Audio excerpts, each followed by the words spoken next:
ગુજરાત એટીએસને સૌથી મોટી સફળતા મળી છે, જેમને ગાંધીનગરના અડાલજ પાસેથી 3 આતંકવાદીઓને ઝડપી પાડ્યા છે, જેઓ દેશમાં કોઈ મોટું ગુનાહિત કાવતરું રચવાની ફિરાકમાં હતા.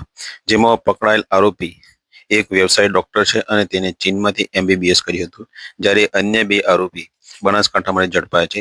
તેમની પાસેથી મોટી માત્રામાં હથિયાર પણ બરામદ થયા છે અને તેમના કબજામાં એક કેમિકલનો કેરબો પણ મળી આવ્યો છે, જે પોઈઝનિક એટેક કરવા માટે સક્ષમ હોય તેવું લાગી રહ્યું છે. હાલ તેમની ધરપકડ કરી આગળની પૂછપરછ જારી છે.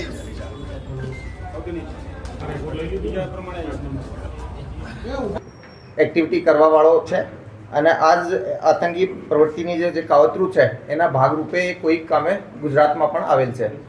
આ ઇન્ફોર્મેશન જ્યારે એસએલ ચૌધરી સાહેબને મળી એને સિનિયર અધિકારીઓ જોડે શેર કરવામાં આવેલ. ઘણી બધી ટીમ્સ બનાવવામાં આવેલી અને એ માણસની જે ટેકનિકલ ઇન્ફોર્મેશન છે એના ઉપર કામ કરવામાં આવેલ. આના CDR લોકેશન્સ વગેરે બધું લેવામાં આવેલો. એ માણસની લોકેશન્સ જાણતા ખબર પડી કે હાલમાં જ હૈદરાબાદથી બાય રોડ અમદાવાદ ખાતે આવેલ છે.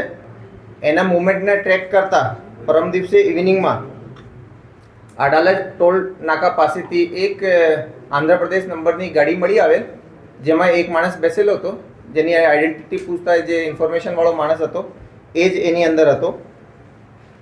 એ માણસની પંચોરૂબરૂ સર્ચ કરવામાં આવેલો.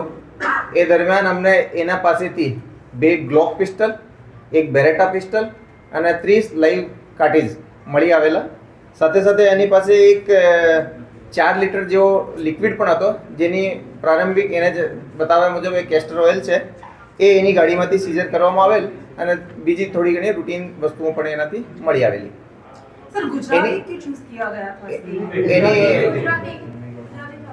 એની ડિટેલ ઇન્ટ્રોગેશન કરવામાં આવેલી. ઇન્ટ્રોગેશનમાં સૌથી પહેલાં આ પૂછપરછ કરવામાં આવેલો કે ભાઈ એનો શું ઇતિહાસ છે. આ જે માણસ છે એ અરાઉન્ડ લગભગ 35-36 વર્ષની એની ઉંમર છે. એ ચાઇનાથી MBBSની ડિગ્રી પણ ધરાવે છે. ઘણો બધો સ્ટડીની રીતે, લેંગ્વેજની રીતે ઘણો જાણકાર માણસ છે. એ સોશિયલ મીડિયા ઉપર ઘણી બધી ફોરેન એન્ટિટી જોડે કોન્ટેક્ટમાં હતો.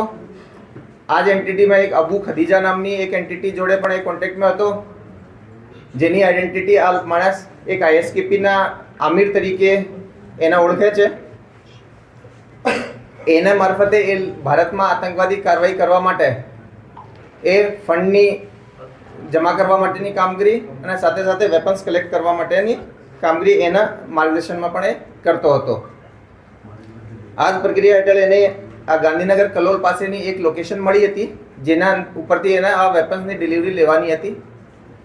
આ વેપન્સ એને કોણ આપી ગયો એ બાબતે જ્યારે તપાસ કરવામાં આવેલી તો એના ફોન ડિટેલ્સમાંથી અમને એક ફોન નંબર પણ મળી આવેલો, બીજી ઘણી બધી ડિટેલ્સ પણ મળી આવેલી. એ નંબરની જ્યારે અમે તપાસ કરી તો એ નંબર મૂવમેન્ટ કરતો હતો ગુજરાતથી બહાર બાજુ અને બનાસકાંઠા પાસે સ્ટેટિક હતો.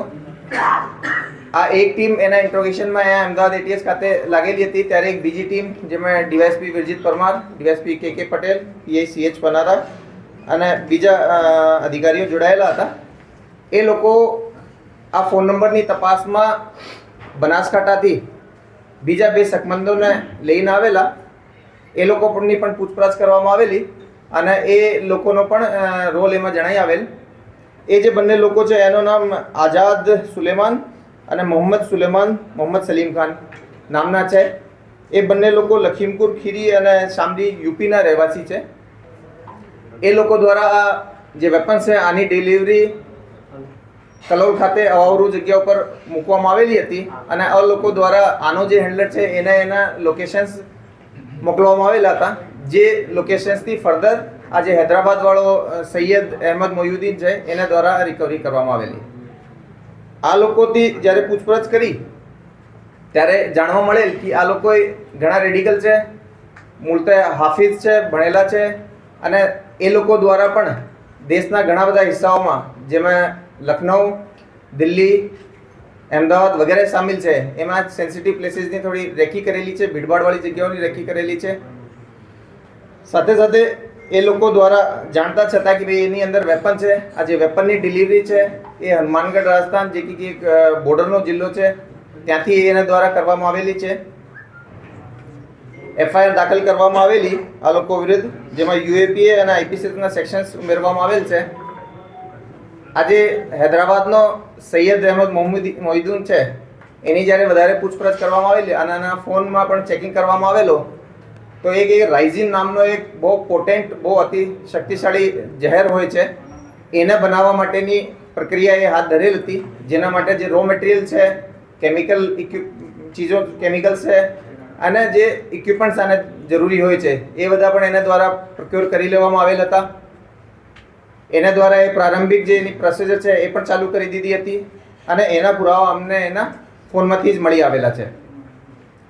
તો એક ઘણો એવો કેસ છે જેની અંદર કે યુપી અને હૈદરાબાદના જુદા જુદા માણસોને અમે અહીંયા ડિટેન કરીને અરેસ્ટ કર્યા છે.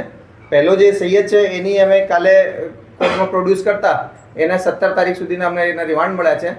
બીજા જે બંને આરોપીઓ છે એની પણ અમે અટક કરી છે. એને અમે આજે નામદાર કોર્ટ સમક્ષ રજૂ કરીશું અને એના પણ ફર્ધર રિમાન્ડ લઈશું.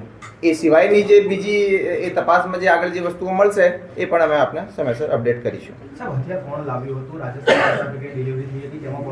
હા, એ જે બે આરોપીઓ જે અમે આપને નામ કીધા, જે આઝાદ અને મોહમ્મદ સુહેલ જે છે, એ બંને આરોપીઓ આ હથિયારો હનુમાનગઢથી લીધેલા હતા.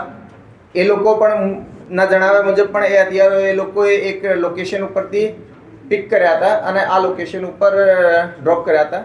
આપણે આ ચર્ચા પહેલાં પણ ઘણી વખતે જૂના ટેરર રિલેટેડ કેસીસ અને ડ્રગ્સ રિલેટેડ કેસીસમાં થયેલી છે કે આ રીતે ડેડ ડ્રોપ કરીને એકબીજાથી એની બહુ વધારે પરિચય નહીં થાય એ રીતનો આ લોકોએ ચોકસાઈ રાખે છે.